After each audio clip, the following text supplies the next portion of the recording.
Hello, everybody. I hope that your day is doing great. Thank you so much for joining us today for our regular Thursday lecture.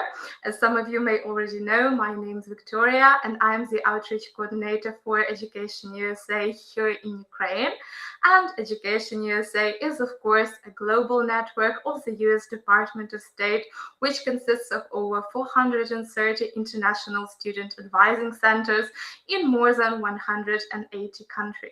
We are the official source on US higher education, offering always accurate, comprehensive, and unbiased information about opportunities to study at accredited colleges and universities in the United States. Thank you so much for being with us today at a session dedicated specifically to financial planning for US studies. If you find yourself in the midst of searching for information on how to finance your studies in the United States and wondering what types of funding might be available at US colleges and universities as well as beyond, then this webinar is the right place for you. It is my pleasure to welcome our wonderful guest speakers for today, Ms. Nelly Far-Maletta, Assistant Director of International Student Services at the Community College of Baltimore County, and, of course, founding member of Study Maryland, and Ms. Nina Castro, University Relations Representative at Prodigy Finance. They're going to talk to you today about all of the things you need to keep in mind and consider when looking for funding for your studies in the United States, as well as requirements and forms, as well as other useful information. Thank you so much for being with us. And Ms. Nelly, please take it away. The floor is yours.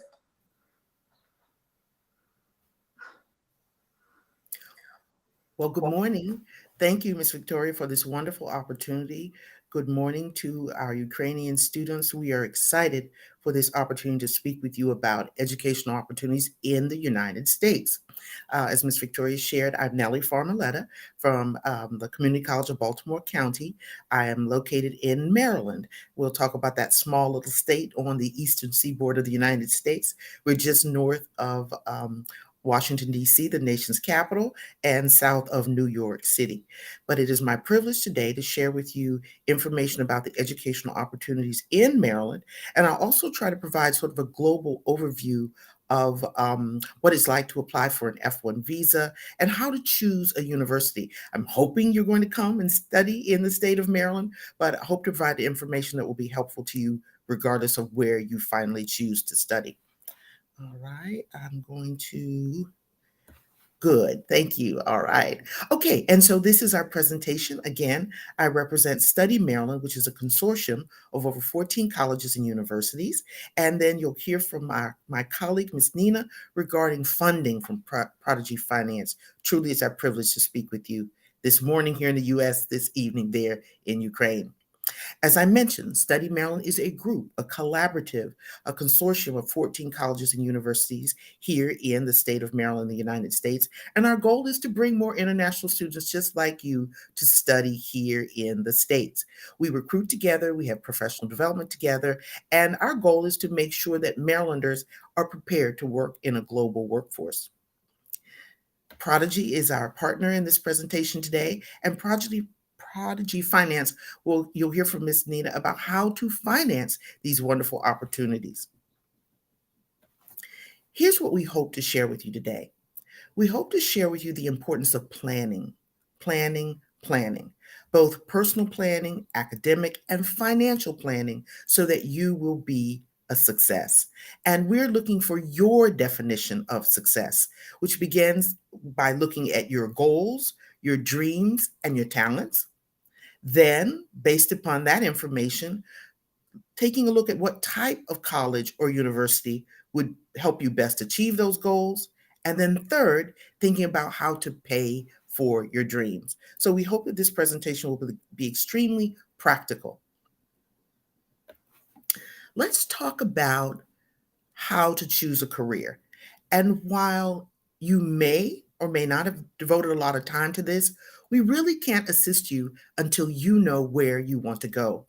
It's been my privilege over the last 32 years to help students find their gift, their dream, their talent. Not what your mother wants you to be, not what your father failed to do, not what your brother is good at, but what your unique gift and talent is. I am convinced that each one of us is here for a purpose, divinely designed. And the sooner you find out what that purpose is, the happier you'll be, the better investment you can make in your choice of college. So start by writing down the things you're interested in, the things you really enjoy. What are you skillful at?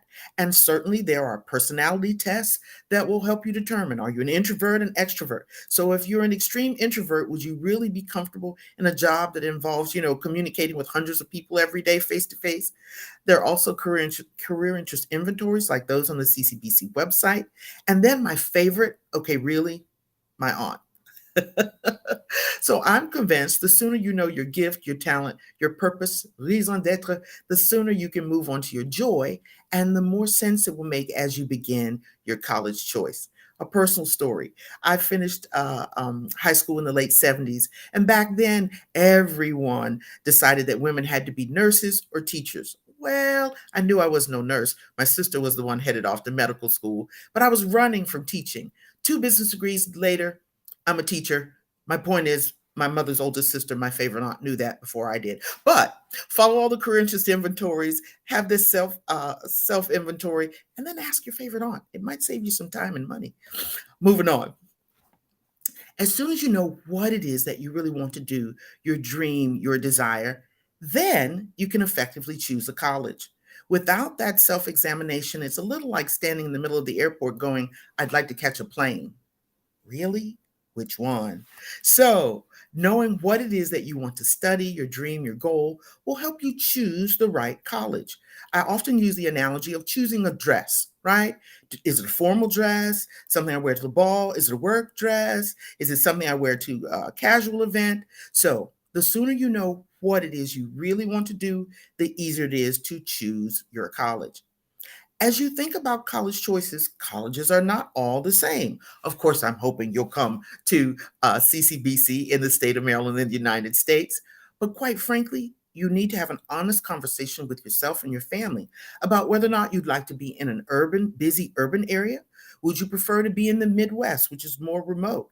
Would you like to be seaside? Would you like, in terms of size, would you enjoy a large public university? I'll describe a few here in Maryland. Or would you prefer a small liberal arts college? Size matters. Does the college of your dreams have your degree or major? Is it co-ed? Is it religiously affiliated? And what is the cost? All of these things are part of your personal and academic planning so that you can make the best possible college choice. I'm hoping that after you have this introspective moment about what degree you want to pursue, what dream you have, and after you've identified what type of college you're looking for, I'm certain you're going to find that type of college here in the United States.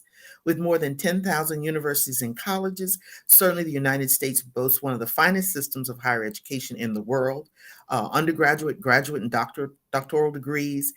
Our degrees are always accompanied by experiential learning so that you are ready to go right to work after you have completed most levels of study. And clearly here in the United States, you have access, technology, and opportunities for employment. But I'm biased, and my goal is to convince you to study today with us. I'm mentioning that I am from the state of Maryland, representing Study Maryland. Again, Maryland is small but mighty, located, as I mentioned, on the eastern seaboard, just north of Washington, D.C., the capital, and south of New York City. I appreciate Maryland for its diversity. It has geographic diversity, religious diversity, racial diversity, cultural diversity. You can literally go to the mountains on the west in the morning and then travel to the ocean on the east in the evening. Maryland really is a beautiful place to study and work.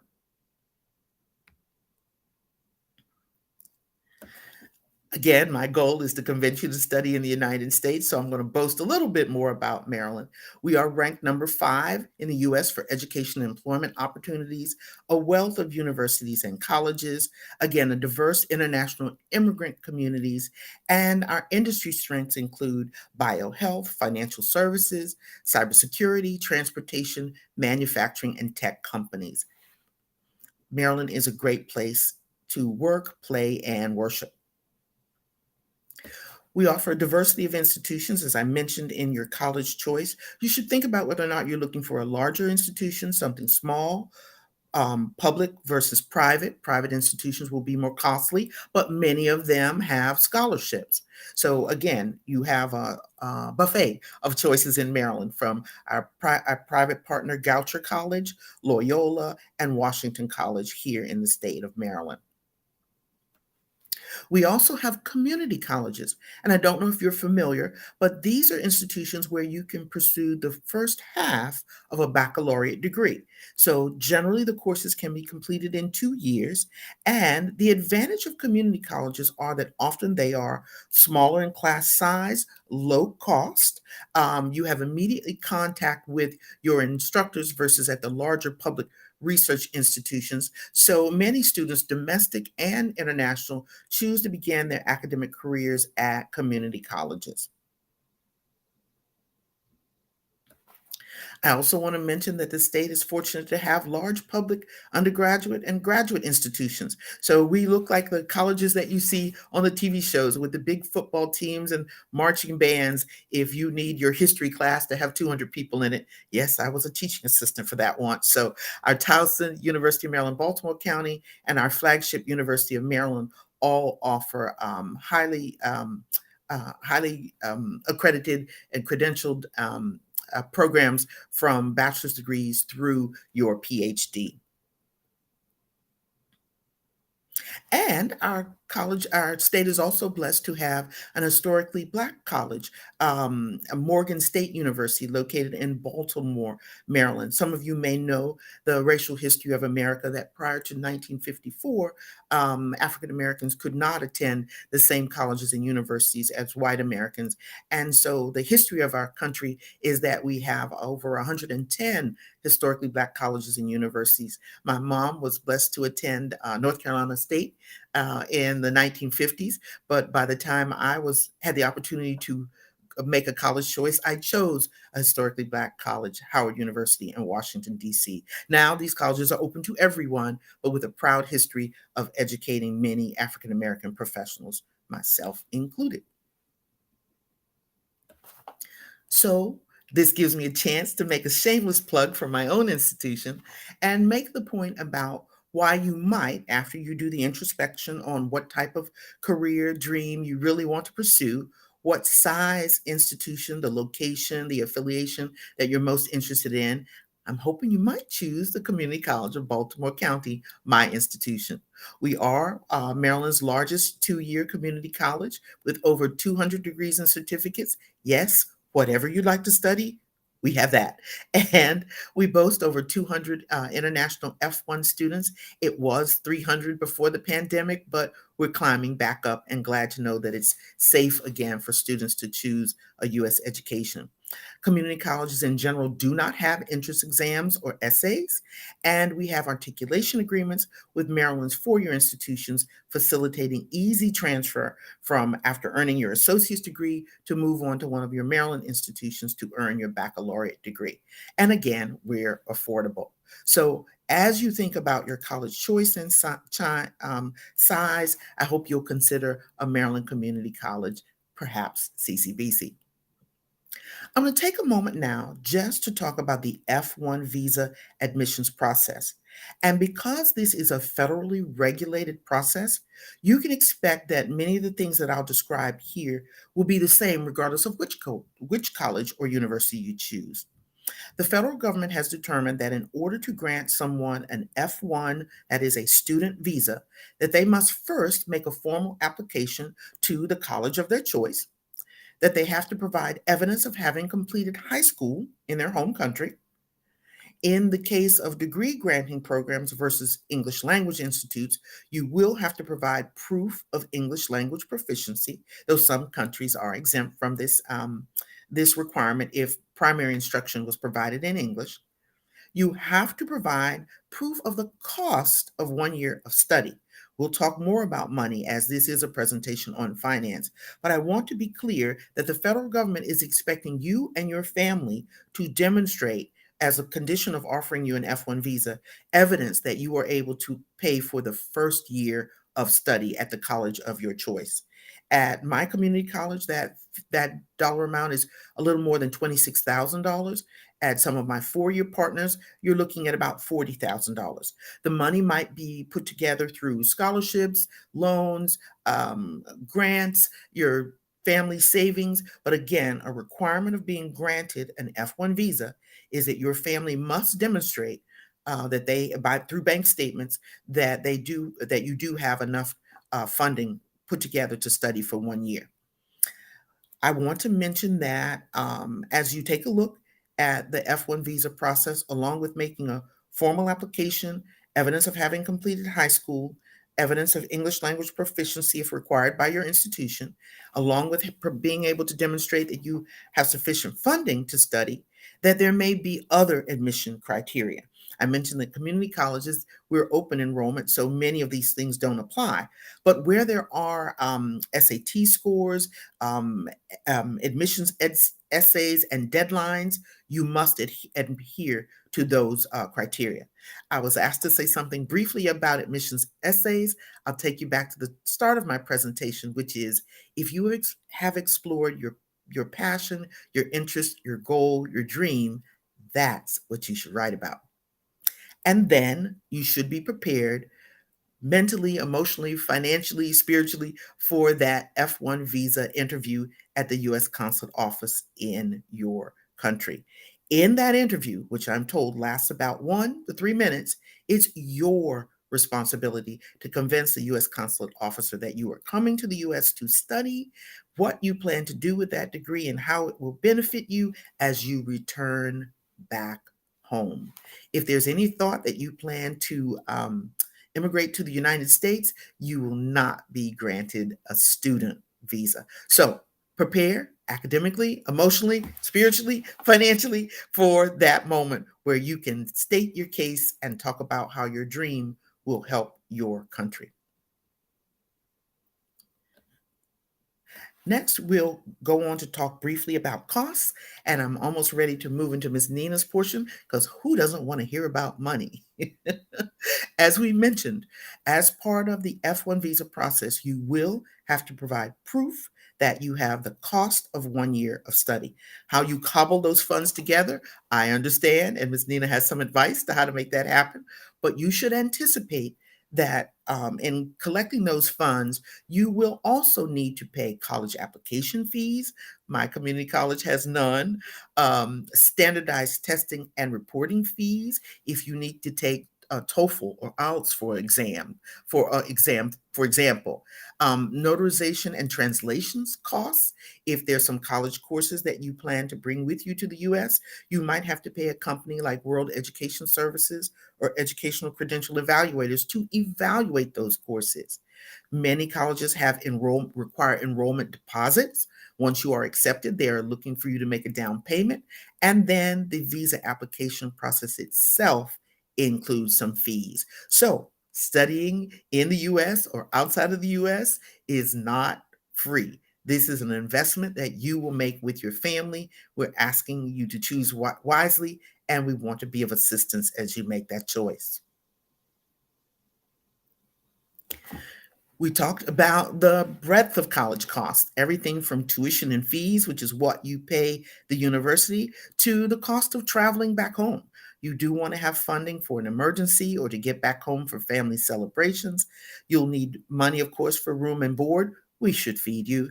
You'll need money for books and supplies and equipment. So this is a budget. This helpful wheel will give you an idea of some of the costs you should record in planning to study. Now you're asking, where am I going to get all that money? I heard you.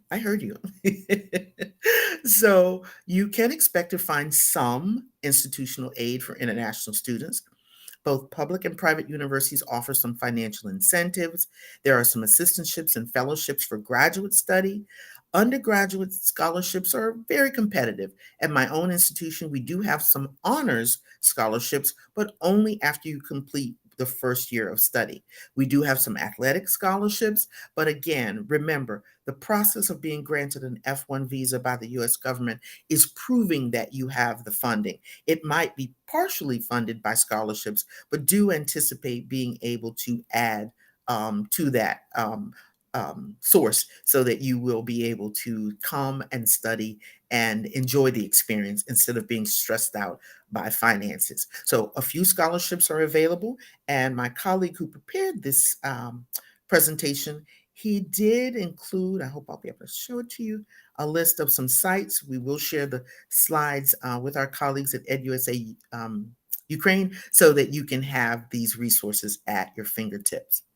Other ways to save a little money, I mentioned community colleges are often less expensive, smaller. And one of the reasons why we're less expensive is that we do not have dormitories.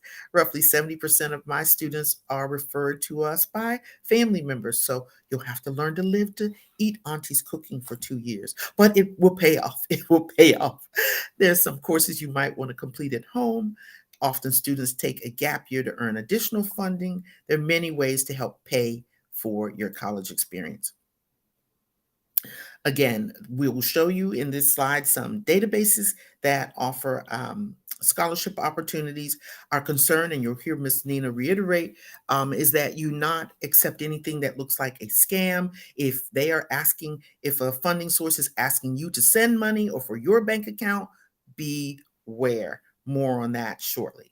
But there are some opportunities I think we've identified here. Again, this slide will be shared with you so that you can look in detail at credible sources. We want you to be well taken care of. You'll hear more about private loans shortly.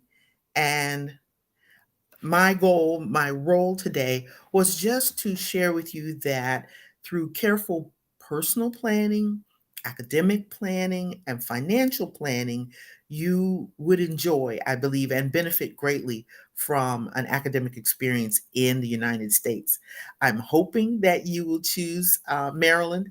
Here is the email address for Study Maryland, the consortium of the 14 Maryland colleges and universities. Here also is my email address at the Community College of Baltimore County and my contact at Towson University, who helped arrange this opportunity. So I am grateful for this moment to talk with you.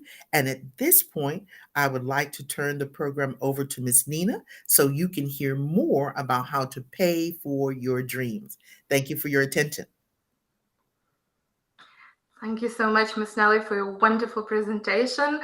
I immensely enjoyed it, and I feel that our students have learned so much both about financial planning as well as Study Maryland. And before I hand over the microphone to Ms. Nina, I would just like to encourage our viewers here today to not hesitate and put their comments in the chat box below. We will be more than happy to answer all of your questions and assist you on your path to success at a U.S. college or university. Ms. Nina, please take it away. The floor is yours.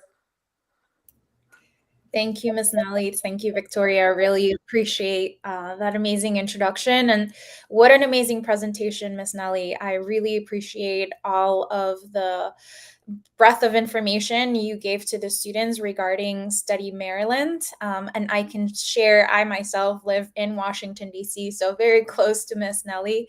And just from personal experience, I think this whole area, Maryland, Washington, D.C., Baltimore, offers such amazing opportunities for students, but also thinking about post-graduation opportunities. So, are there going to be jobs available in what you're thinking of studying, internship opportunities while you are studying? So all of these are really amazing things that I would really encourage you to think about when choosing a college, because choosing a college goes really hand in hand with also how you will be funding your degree, because you need to know how much you need to have to be able to pay for it. So I'll go ahead and get started with my presentation. So I work with Prodigy Finance. We are a company that offers loans to international graduate students. And while I will talk about loans and specifically throughout my presentation, I also want to give you all overall a view of different funding opportunities, right? That will be available to you as an international student, and maybe allow you to plan out so that maybe you don't have to take out loans, or maybe your loan's pretty minimal. So the first thing I want to share with you is kind of our ethos at the company, which is that really we believe that funding should not be a barrier to education. And I'm sure that everybody here in the call would agree with this. At the end of the day, we believe that top talent should have access to top programs and therefore achieve their potential. So this is something that not only as a company we truly believe in, but it is why we're here today to talk to you about different funding opportunities, different funding options, scholarships, tips and things that you can do to make sure that you are financially prepared for when you are making that decision to study here in the United States.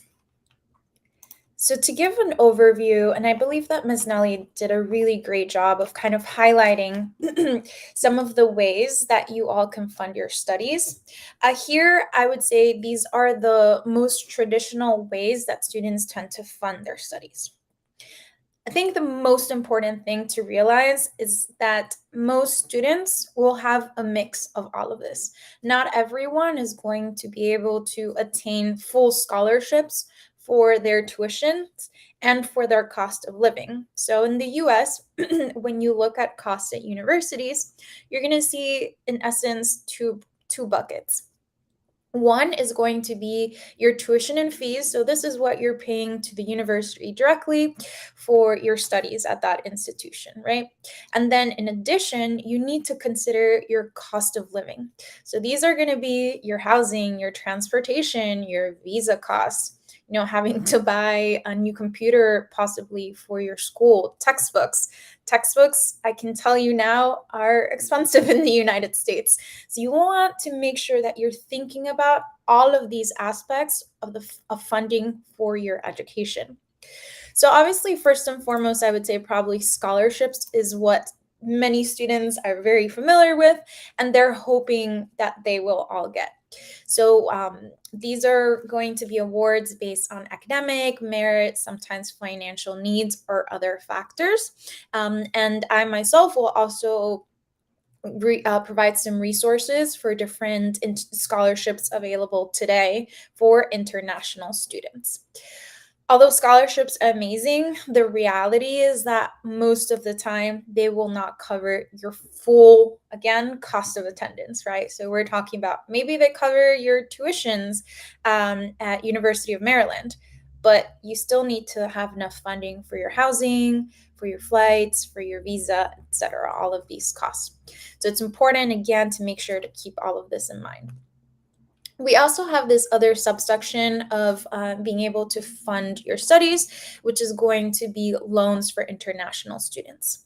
I will be completely transparent that typically loans for international students in the US can be a little bit complicated, but thankfully there's companies like Prodigy Finance and others, such as Empower, for example, that are here to assist international students and to be able to fill that gap between maybe scholarships and grants and other ways that you're funding your studies so that you're able to come to the US and complete the degrees that you want to do.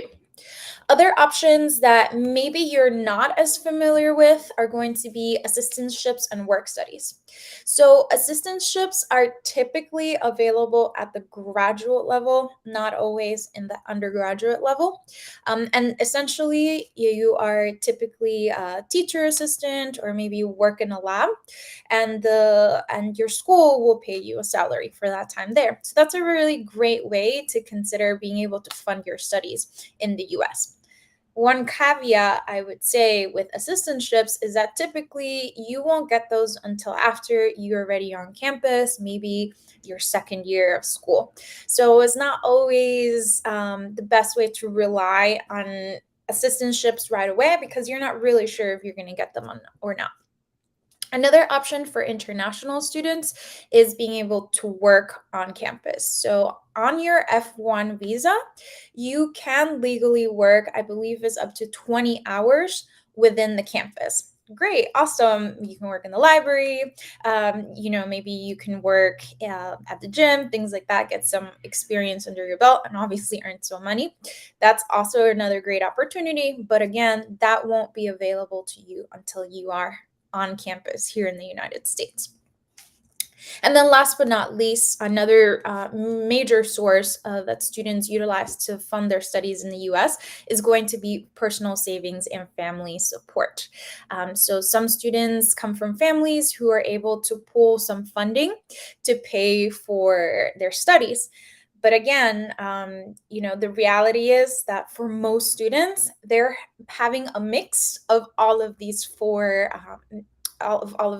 brackets. Maybe they've got some scholarships, maybe they've got some personal family savings, family support, and maybe they take out a little bit of a loan to help fill in those gaps. And while they're on campus, they work to make sure that they're able to upkeep their costs. So just kind of want to make sure that you are thinking about all of the different ways that international students tend to fund their degrees here in the US. So in this slide, I know I'm very visual and I like to plan things ahead of time. I think it's a great way to really write down true numbers of what it will cost for you to attend a U.S. institution. So Ms. Nelly shared that at her institution, it will be maybe around $20,000 a year for studies, for housing, all of these things, right? Maybe at another institution, it's $40,000. Maybe your scholarship only covers $10,000, no matter what institution you go to. So I think creating a budget is going to be key to allow you to make the best financial decision that makes the most sense for you.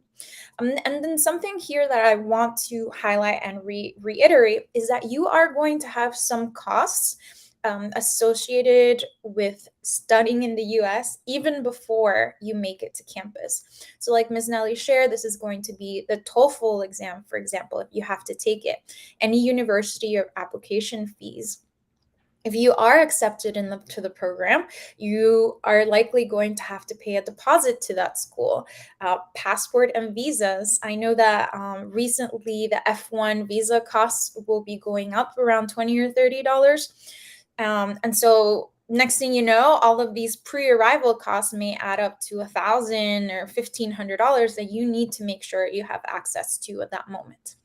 And then after that, you also need to make sure that you are thinking about all the expenses in the US. I really strongly recommend that if you already have an institution in mind, or maybe even a state, that you start researching about the cost differences. Because I can tell you, being a student, let's say at New York University at NYU is going to be vastly different in terms of cost than being a student at Baltimore Community College. So again, when it comes to finances, really, really important that you are creating that budget, you're comparing and contrasting, and you're also thinking about what buckets, where that money is coming from, so that you are prepared to fully fund your studies. And another piece of that, as Ms. Nelly mentioned, when you are going in for your student visa, you need to be able to show that you have access to that money, because that can be a really big challenge if you don't have access to it, that you may not be able to get your student visa. So very much strongly recommend looking at costs and considering all of the costs associated with your studies in the US. So wanted to do a brief highlight of Prodigy Finance. To date, we've supported over 38,000 students and processed loans in amounts of over 1.75 billion. Now, I'm so excited about the work that Prodigy Finance has done. But again, I'm not here to promote Prodigy Finance. I'm here to let you know that that loans for international students are an option for you, and again can help fill in that gap of maybe where you don't have enough savings or scholarships, so that you are able to complete your studies here in the United States. Again, we are one of many companies that offer loans to international students that are coming here to the US. And in this slide, there we go. In this slide, what more than anything, what I wanted to highlight is Prodigy Finance, and again, other companies like us offer loans that do not require a cosigner, no collateral, and no host country credit. Why is that important? It's important because we know that for many international students, they might not have a parent or family member that can sign a loan with their student, with their child. And so that provides more access to different students. No collateral is also important because we know that there are students that come from families that don't own their home or don't own land, and maybe their family really wants them to study. They want to study abroad. And so by removing these collateral or cosigning requirements, we're making sure that we're providing access to students that really want to and that are deserving to study abroad. And then last but not least, the no host country credit. We know that as an international student, more than likely, none of you have credit here already in the United States. And so what I want to highlight with this is that there are options for international students. And again, Prodigy Finance is one of many companies. But if you are going to go the student loan route, compare and contrast, these are really great advantages to have no cosigner, no collateral to your loan, especially if you don't have it. Something else I definitely want to highlight about this process is that there are no hidden fees or charges. Any loan company that you end up using, whether you borrow a loan from a bank or a loan company like Prodigy Finance, please always make sure you're asking questions about any associated administrative fees. At Prodigy Finance, there's a 5% administrative fee. At another company, it might be different, but making sure that you're asking all the right questions. At Prodigy Finance, for example, you do not have to pay to apply for a loan. And so I think it's really important that if you ever have any questions about different funding options that you're seeing out in the internet, feel free to reach out to myself, to Miss Nelly, to Education U.S.A. Because unfortunately, there are websites out there that are not so reputable, and we don't want you to fall, into any sort of scam or anything. For example, applying for scholarships should never cost you anything. Any scholarship that is asking you to pay $100 to apply, I would be really iffy about. Definitely always ask if you're not really sure. With Prodigy Finance, we do like to offer additional support to students. And we know that as an international student, there's so many factors that go into making your decision, right? Not only do you have to decide first and foremost if you want to study in the US, then you have to decide what you want to study, where you want to study, how are you going to fund these studies, then you get accepted. How are you applying for your visas? It's a whole process that involves a lot of thought, a lot of assistance. And so we want to make sure that you have resources available to you.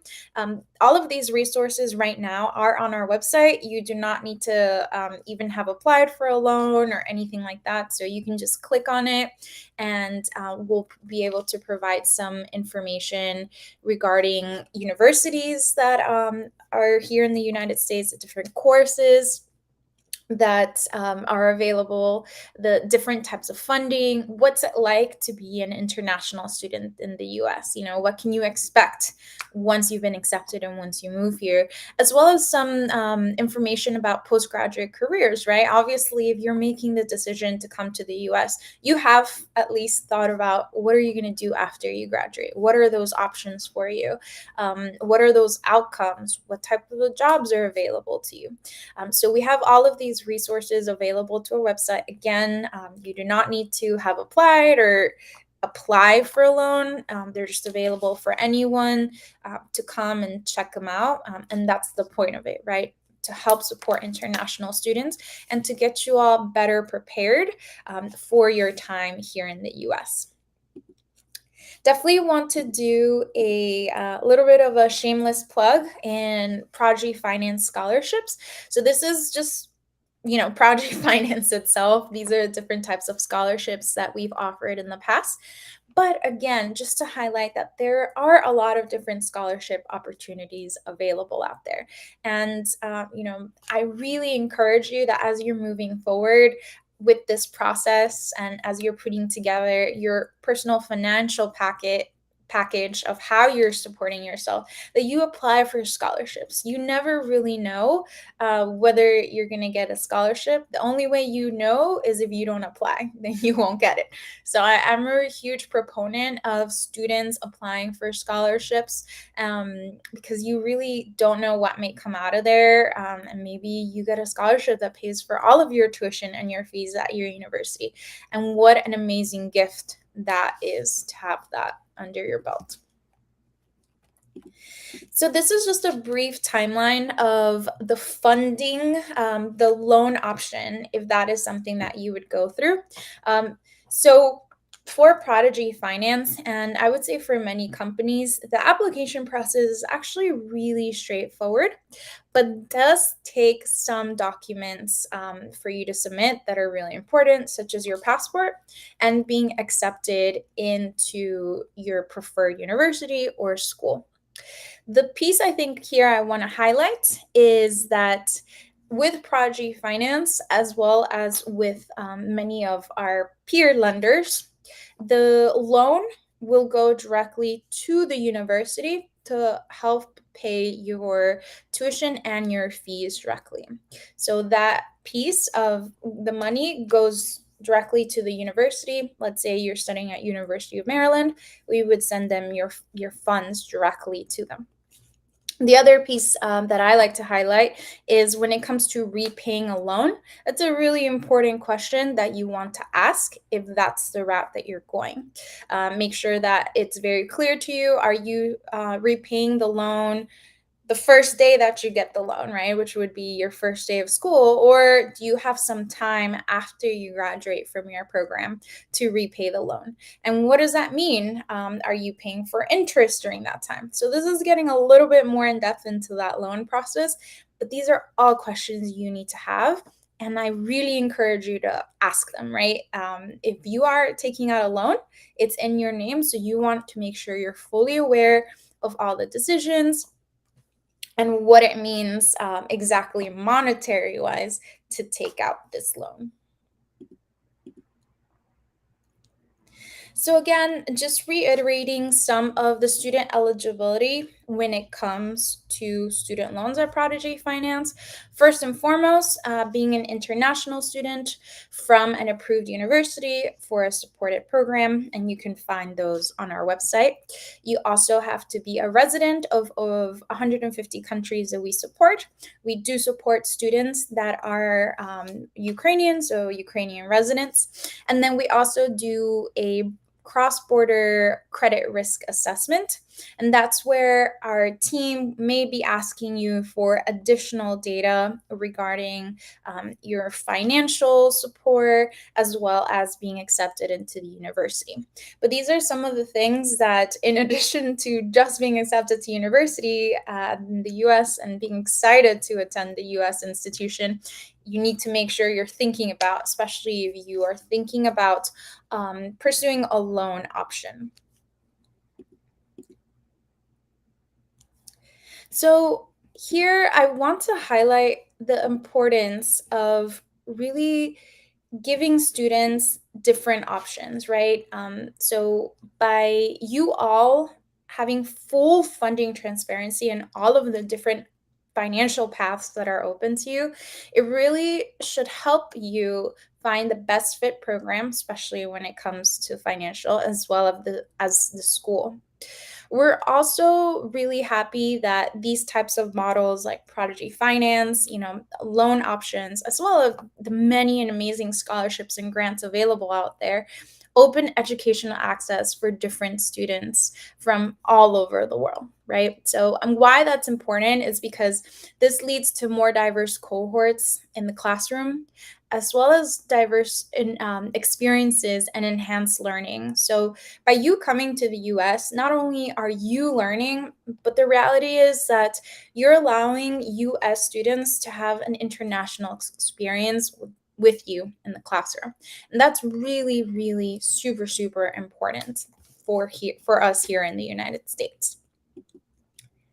So I've provided here a QR code, which will take you directly to our website, which is just simply prodigyfinance.com. And I will quickly skip the next two slides because these are just Instagram, YouTube, where you can find us, ask us questions, tag, watch our videos, as well as contacting our experts that are available to speak to you, whether it's by email, by call, or even by chat.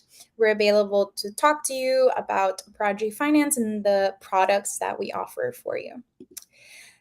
Last but not least, I just wanted to highlight the tips when it comes to funding. The earlier that you start planning, the better. Because not only are you at this point then having a really good idea of what you actually have to be able to fund your program, but also the earlier you start planning, the earlier you may be able to apply for some scholarships and some loans. Be proactive. Ask your questions, do your research. Again, apply for as many scholarships as you're eligible for. Consider all your options, right? Obviously, we know that for international students, scholarships and grants typically tend to be the preferred method. But again, the reality is that even if you get a scholarship, maybe it doesn't cover all of your costs that you need to study here in the United States. So consider what other sources of funding you have available to you to be able to cover that first year. Definitely be creative. Like Ms. Nelly said, maybe you're going to have to live with roommates, cook at home and eat out less. Think about all these options for you to be able to save some money. And then last, but definitely not least, do not be afraid to ask for help. This is why Ms. Nelly and I are here today, to just show you that we care about international students. We care about international students coming into the United States. And we want to make sure that you know that there are many opportunities available to you here, not only academically, but also financially, and how you support yourself fiscally here in the US. So always please ask for help. Ask the institution you're applying for, ask Education U.S.A. You can even ask us. Again, definitely do not hesitate to do that. And then last but not least, just some list of different international scholarship resources. So you already have many, many different options, resources to be able to look at the different funding, especially scholarship opportunities, to click around and see which ones might be available to you. And seems like my email has disappeared, but I will add it in the chat. But I want to thank you so much for taking the time out of, I'm sure, it's busy days for all of you to listen to us talk about your studies here in the US and how to fund them. Thank you. Thank you so much, Ms. Nina, for your wonderful presentation, for sharing the insights into both financial planning as well as a system of loans that Prodigy Finance offers international students. I found it very informative and very helpful for both myself and my students. I really appreciate both of you taking the time to share your knowledge and your expertise with the students. It's amazing to have such lovely experts with us here today. And without further ado, I would like us to take a closer look at the questions. So Anita, thank you so much for being with us. And Anita is wondering, do you maybe know any specific scholarships that are catered towards or designed for Ukrainian students? Sure, I'm happy to take that, if that's okay. So I don't know the specific names of it, but I know that in the last 1 or 2 years, there have been scholarships created, and typically by specific universities for Ukrainian students. So it might take a little bit more research, but that is a great question, and really, really encourage if you especially know that there's maybe a couple of universities in mind to check their website. I know it seems like a very obvious thing, but university websites can sometimes not be the easiest to navigate. So don't despair if you don't first find it in Google. Sometimes it takes you going to that specific university, clicking around, and sometimes asking the questions. There are a lot of universities that have departments that are called prestigious awards or have a title similar to that. So if you come across a department like that, again, do not hesitate to ask, because if they don't know, I'm sure they'll be able to guide you to where those scholarships may be. Thank you so much for your answer, Ms. Nina. Ms. Nelly, would you like to add something to that? I think Ms. Nina's covered it very well. And often when you ask, you make academics aware of the need. So do ask, and you might find that certain departments, even our own faculty, are willing to create the scholarship that you're looking for. For sure. Thank you both so much for your answer. And I would just like to add that Education USA is always posting information and regularly updating information on scholarships and grants available specifically to Ukrainian students. So I would really recommend that you follow our updates, follow us on social media so as not to miss any of these vital announcements for you. As well as you can also write to us, sign up for free consultations, and we will be happy to advise you and help you find the best financial aid and the best institution that aligns with your personal and professional goals. So thank you so much, both of you. And actually, Anita is having another question that she would like to pose to you. And it would be about work and study programs, and can they actually cover all of the tuition costs? So the short answer is no, unfortunately. As a work study, and even Ms. Nelly, correct me if I'm wrong, in assistantships, you typically get paid per hour, maybe $10, $15 an hour. And I wish in the US that could pay for tuition, but typically it does not. That's right, Ms. Nina. And so even at our own institution for the undergraduate looking to work and study at the same time, we ask the student wait until their second year of study. We want you to make the academic adjustment.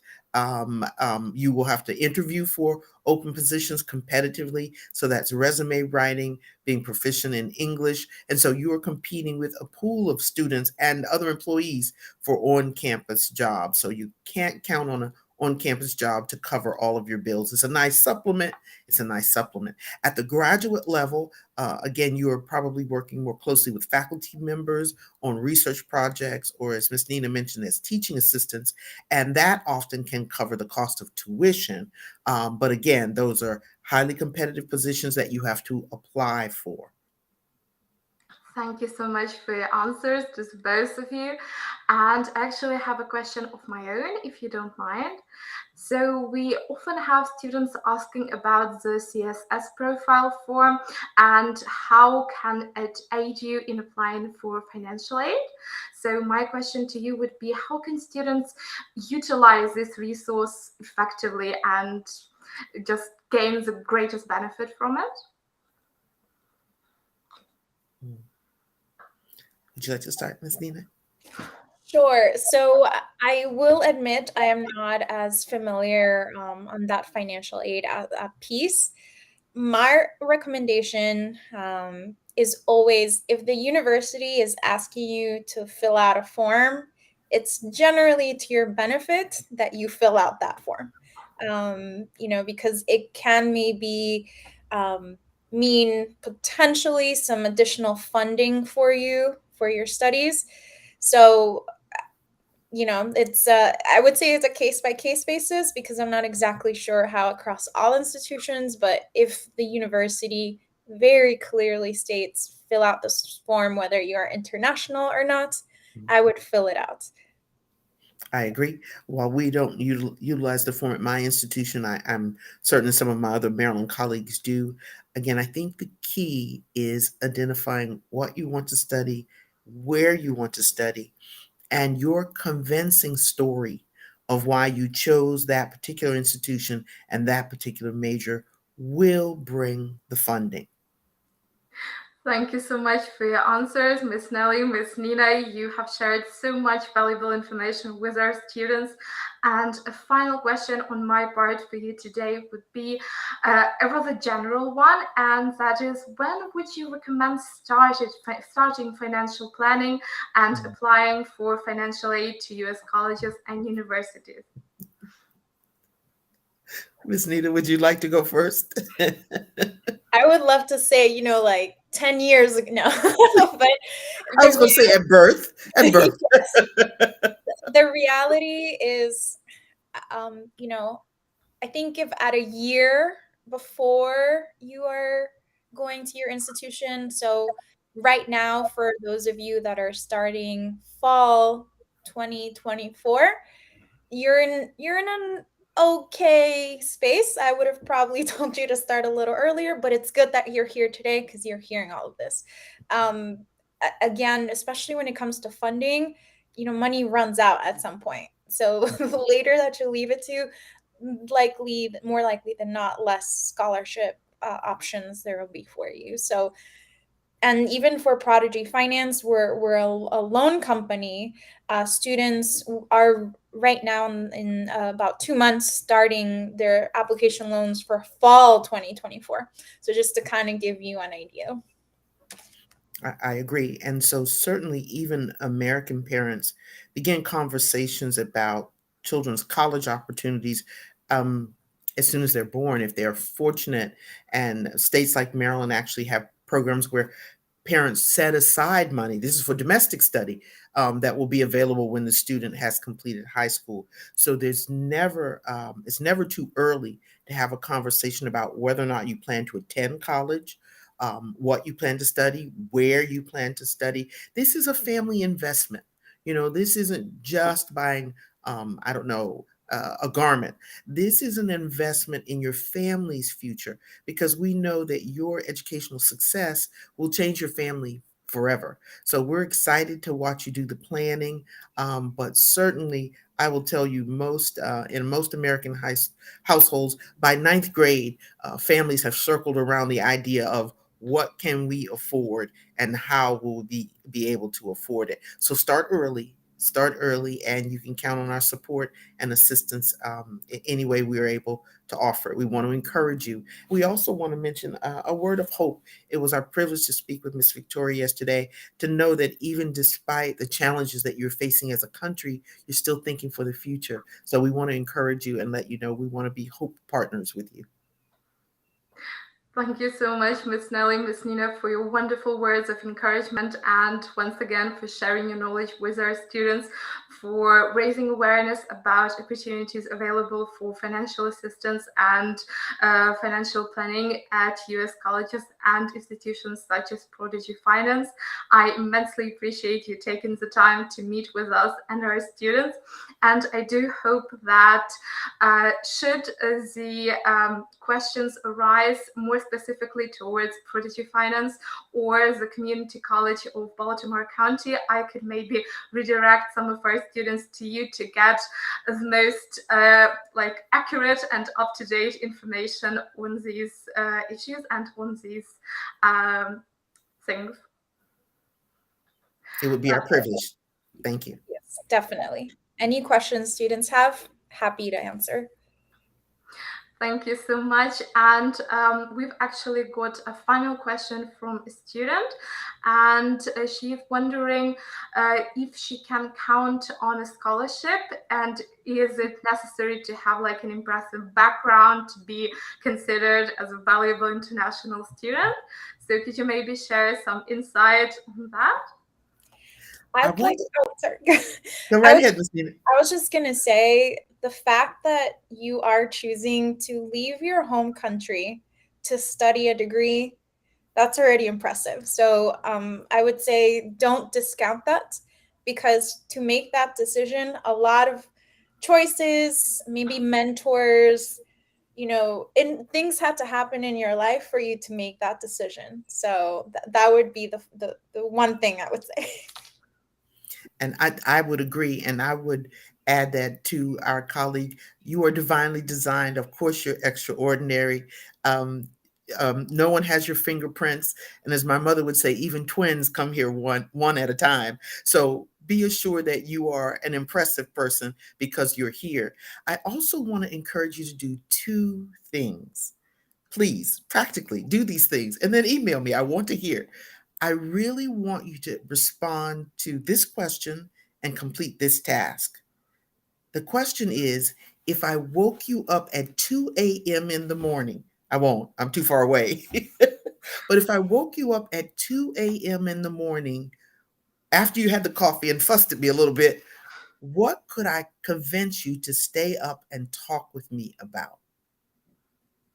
That's a true measure of who we really are. So if I could wake you from a deep sleep after you got through being angry with me, what is the one topic that I could convince you to stay up and have coffee with me to chat about? That's the key to who you are and what you should study and how unique you are. And then the second piece you heard me say, take that information to your favorite aunt. I won't tell the other aunts which one is your favorite. And ask them what they know about why you were sent here. You're divinely designed. We look forward to meeting you. Thank you so much for your words of inspiration and for just motivating our students to really believe in themselves, to not sell themselves short, and to make the most out of their dream, making it a reality and actually going to a college or university in the United States. And finally, I would just like to say, if any of you still have some questions after today's meeting, I would be more than happy to meet with you for a private consultation. Once again, all of our consultations are completely free of charge, and our advisors would be delighted to help you in your admissions process, to guide you through this, and to be with you every step of the way to make sure your dream does become a reality. Thank you all so much for being with us. I encourage you all to never give up on your dreams and to work starting today on your financial planning to make sure it does become a reality. So stay safe, stay with Education U.S.A, and see you next Thursday. Bye.